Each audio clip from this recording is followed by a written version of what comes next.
पढ़ना लिखना सीखने से कोई विधवा बन जाती है, ये कुसंस्कार दिमाग से निकालना ही होगा। मैं और कोई बात नहीं सुनूंगा। भाभी, मैं माँ को मिल के आता हूँ। चोरी के बारे में कल सुबह सोचेंगे।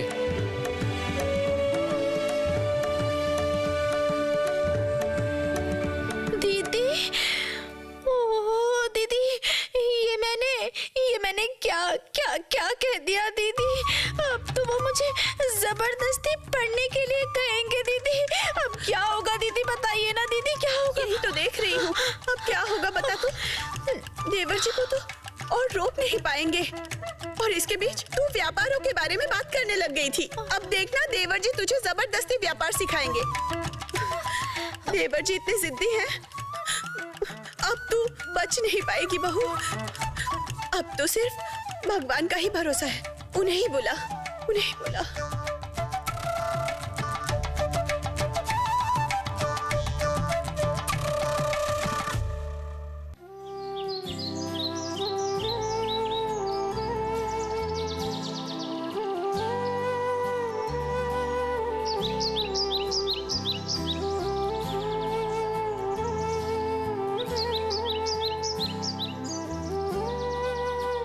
चंद्रा, संभल के आओ। देखो ना, हम लोग कमरपुकुर के पास पहुंच ही चुके हैं। बेटा राम, तू जरा माँ और बहन का ख्याल रखना बेटा। मुझे पता है इतनी दूर चलने की आदत नहीं है किसी को। क्या करें, थोड़ी तो मेहनत करनी पड़ेगी। सुनिए जी, मैं कह रही हूँ थोड़ी देर बैठते तो अच्छा होता। पैरों से अब चला नहीं जा रहा। थोड़ी देर बैठ जाए पिताजी। बैठना है बेटी? ठीक है, फिर यहीं बैठो, यहीं बैठो। बैठो बैठो बैठो चंद्रा, बैठो।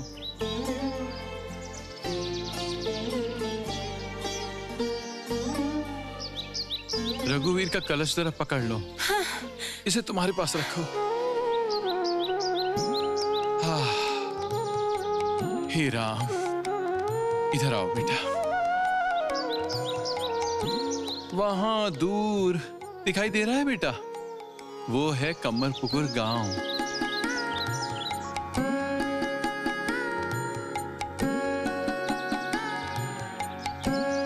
एक समय लक्ष्मी जी का आवाज था वहां। खेती बाड़ी, व्यापार, वाणिज्य, कितना कुछ होता था। दूर दूर से लोग आते थे हुक्का खरीदने के लिए। ऐसा क्या? हाँ। और तेरे सुखलाल चाचा, उनका वंश बहुत बड़ा था, गुरु वंश के वंशज गोसाई। अच्छा पिताजी, यहाँ के लोगों के पास इतना था, अब क्यों नहीं है? कैसे रहेगा बेटा? मलेरिया ने इस गांव को पूरी तरह बर्बाद कर दिया है।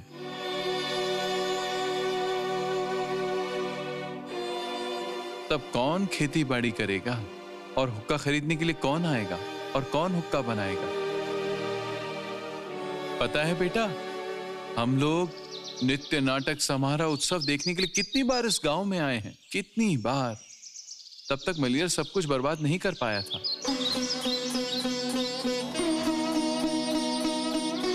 अच्छा पिताजी,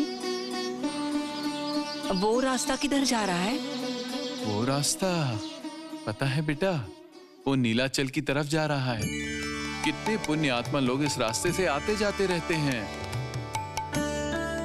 जय जगन्नाथ। अच्छा पिताजी, कुछ देर तो विश्राम कर चुके, अब तो हमें यात्रा शुरू करनी पड़ेगी। हाँ, वो तो करनी ही पड़ेगी। हाँ रे बेटा, तेरी माँ चल पाएगी ना? एक बार पूछ के देख तो। माँ, आप चल पाओगी? पकड़ूं मैं? नहीं नहीं नहीं, पकड़ने की जरूरत नहीं, मैं देख लूंगी। तुम बस बहन का ध्यान रखो। दो कलश दे दो। हाँ, दे दो।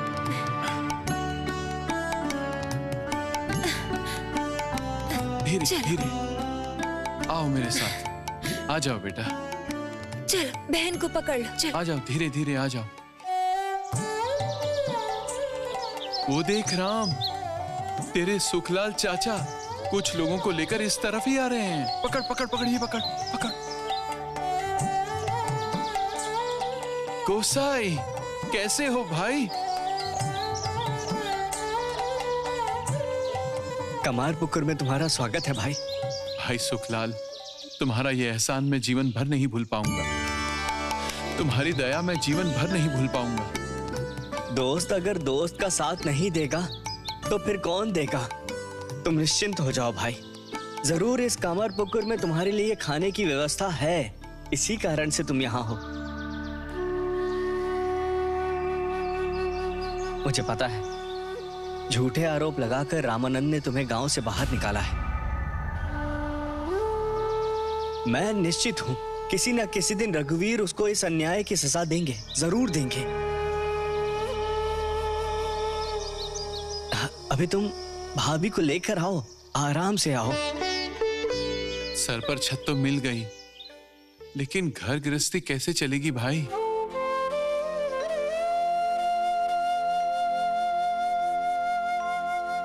यजमानी का काम करके पेट पालना मुश्किल है। इतने दिनों से जमीन जायदाद का भरोसा था, अब तो वो सब भी नहीं रहा। भाई बहुत छोटी ही सही, पर इसकी व्यवस्था मैंने की है। हाँ भाई, कुछ बीघा धान की जमीन मैंने तुम्हारे लिए छोड़ रखी है।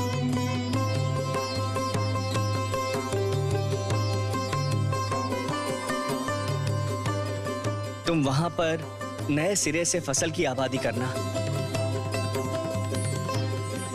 और सबसे बड़ी बात, मैं तो तुम्हारे साथ ही हूं, डर किस बात का? तुम्हारे जैसे दोस्त के साथ होते डर किस बात का? जय रघुवीर। भगवान, आपने मुझे मेरे दोस्त से मिलवा दिया। जय रघुवीर की जय, जय रघुवीर की जय। ओ चंद्रा, देख रही हो? दे बेटा दे, कलश मुझे दे दे। आ जाओ भाई, आओ, चलो आओ। चलो चलो गोसाई, चलो।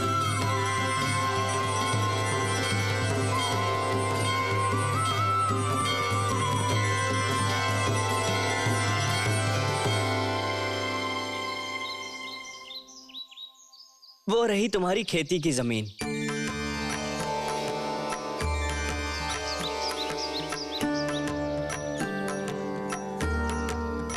उसी जमीन पे तुम्हें खेती करनी होगी। मुझे लगता है रघुवीर की कृपा से तुम्हें अच्छी फसल मिलेगी।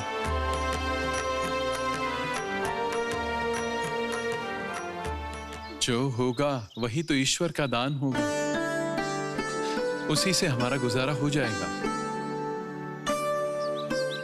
पहले तो ऐसा लगता था कि परिवार के साथ पेड़ के नीचे रहना पड़ेगा, पर तुमने हमें सहारा दिया। सोचा था बीवी बच्चों के मुंह में अन्न का दाना भी नहीं डाल पाऊंगा। उस समस्या का समाधान रघुवीर ने कर दिया। मुझे अब कोई चिंता नहीं, कोई चिंता नहीं। मेरी चिंताएं अब रघुवीर ही करेंगे। मैं उनकी चरणों की सेवा करता रहूंगा। चलो आ जाओ, आ जाओ, आ जाओ।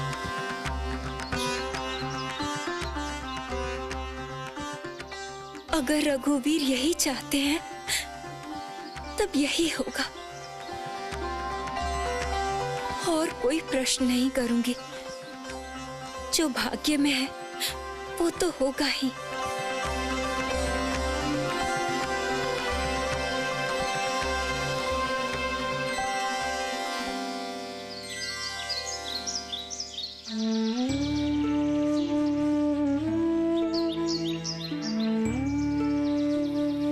हे रघुवीर, मैं तो आपकी रोज पूजा करती हूँ, रोज सेवा करती हूँ। आपको तो सब कुछ पता है, आप तो अंतर्यामी हैं। फिर भी मैं आपसे कह रही हूँ, मुझे बस आप पर भरोसा है। आप देखिए भगवान, कहीं वो मुझे पढ़ने लिखने के लिए परेशान ना कर दें, तब तो फिर बहुत बड़ी मुसीबत आ जाएगी। आप मेरे पति को सद्बुद्धि दीजिए, वो मुझे पढ़ने लिखने के लिए मजबूर ना करें। और सुनिए रघुवीर, आप जहाँ रहते हैं वहाँ चोरी कैसे होती है बताइए तो? आपको तो पता है किसने चोरी की है, आप चोर को पकड़वा नहीं पा रहे हैं क्या? छोटी बहू, बहू, बहू, जल्दी चल। अभय देवर जी सुबाला को वापस लेकर आए हैं। उससे बहुत सारे प्रश्न पूछे जा रहे हैं। सुबाला दीदी, वो तो चोरी के समय थी ही नहीं, फिर उनसे प्रश्न क्यों किए जा रहे हैं? वारे, प्रश्न नहीं करेंगे, मालती तो सुबाला की ही भांजी है। मालती को तो वही लाई थी, भूल गई है क्या? उससे प्रश्न पूछे जा रहे हैं ताकि सच्चाई बाहर आ सके। ओ दीदी चलो तो देखते हैं। चलो चलो। विश्वास कीजिए मालकिन, मालती ऐसा काम कर सकती है मैंने सोचा भी नहीं था। मुझे तो लगा कि वो अच्छी लड़की है। वो तेरी सगी भांजी नहीं है। तो फिर पहचान कैसे हुई थी?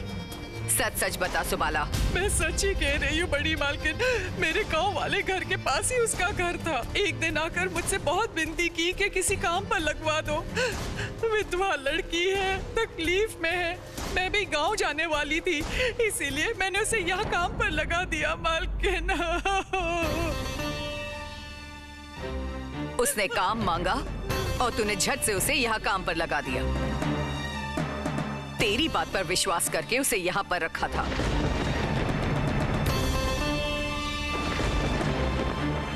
और तूने बिना कुछ पता किए उसे यहाँ इतनी खास दासी बना दिया।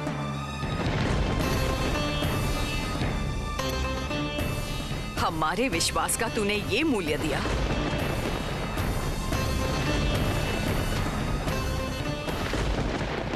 तुझ पर विश्वास करके दीदी ने गलती की है सुबाला।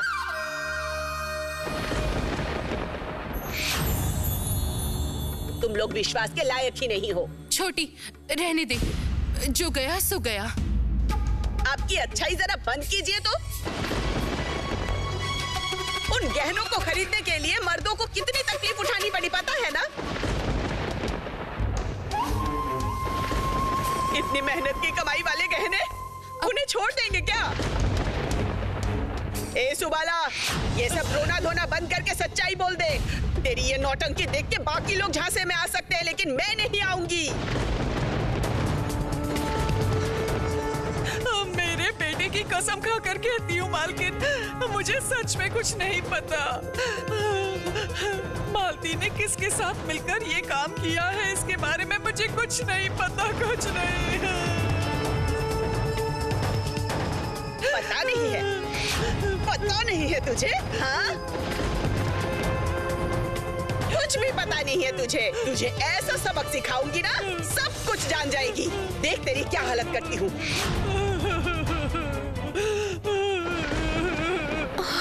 ओ दीदी, छोटी चाची सुबाला दीदी के साथ क्या करेंगी? सुबाला दीदी तो अपने बेटे की कसम खा के कह रही है कि उन्हें कुछ नहीं पता। सुबाला दीदी तो निर्दोष है। फिर भी नहीं, ये सही नहीं हो रहा है। यहाँ अन्याय हो रहा है। यहाँ अन्याय की सजा दिलवाने के लिए एक और अन्याय किया जा रहा है। छोटी बहू, कहाँ जा रही है तू? रुक जा, नीचे बड़े लोग हैं ना। देखू, उन गहनों की खबर आज मैं निकलवाती ही रहूं। छोटी छोड़ कह रही हो ना, छोड़ दे। तू क्या अब इसके साथ मारपीट करेगी? आप लोग अपनी आंखें बंद करेंगी क्या? इतनी दया करुणा इस युग में नहीं चलती है। इसको सबक सिखाना होगा। सही कहा है माँ, इनको दया दिखाने की जरूरत नहीं है। नहीं मारने से सच सच बात नहीं बोलेगी। जब तक सच नहीं बोलती मारिए। नहीं छोटी मालकिन, मुझे मत मारिए।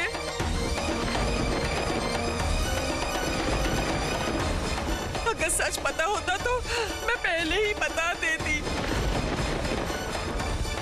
सच में मुझे कुछ नहीं पता है छोटी मालकिन, कुछ नहीं पता। देखती हूँ और कितने दिनों तक सच्चाई बिना बताए रह सकती है। देखती हूँ।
आएगा रानी, आएगा।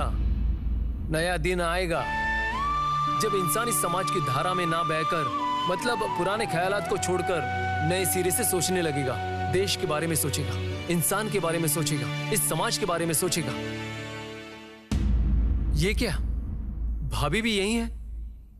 लेकिन आप दोनों बहनों को देखकर ऐसा लग रहा है कि आप लोग किसी गहरी सोच में हैं।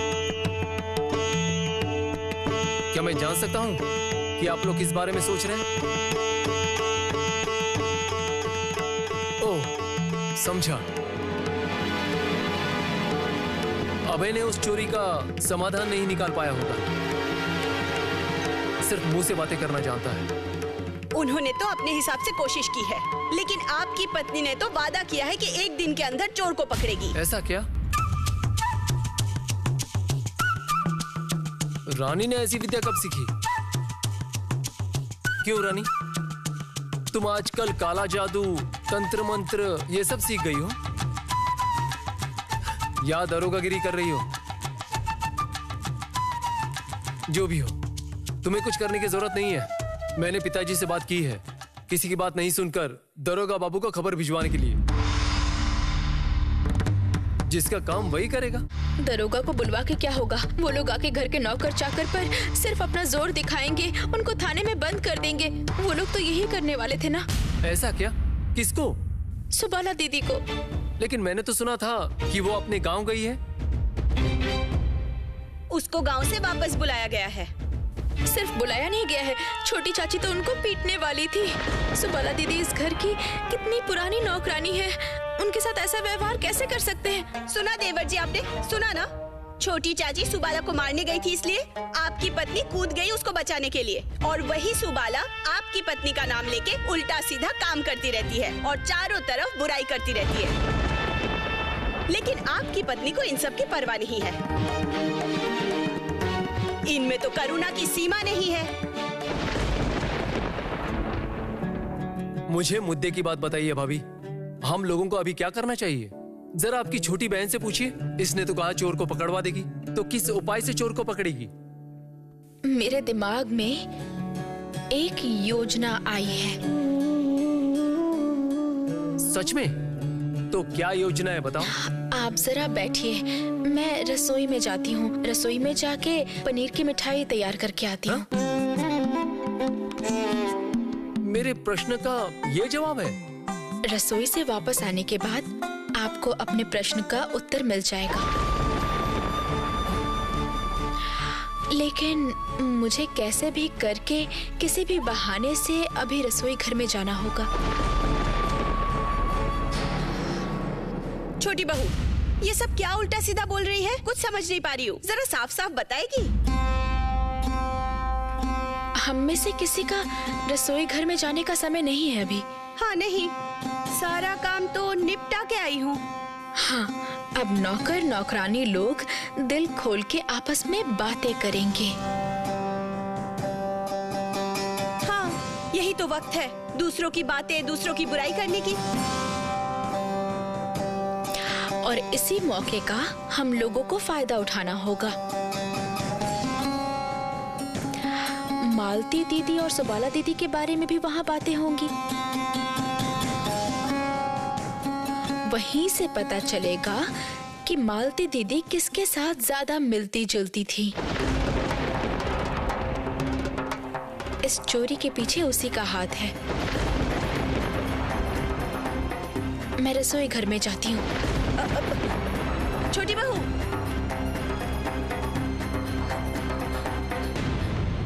देवर जी, आपकी पत्नी के दिमाग में कितनी बुद्धि है।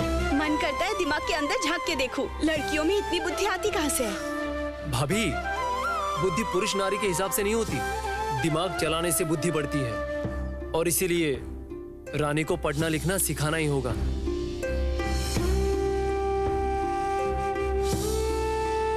नहीं तो बुद्धि को जंग लग जाएगा।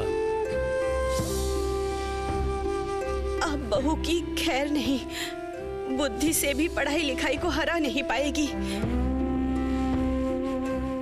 देवर जी भूलने वाले कहाँ हैं?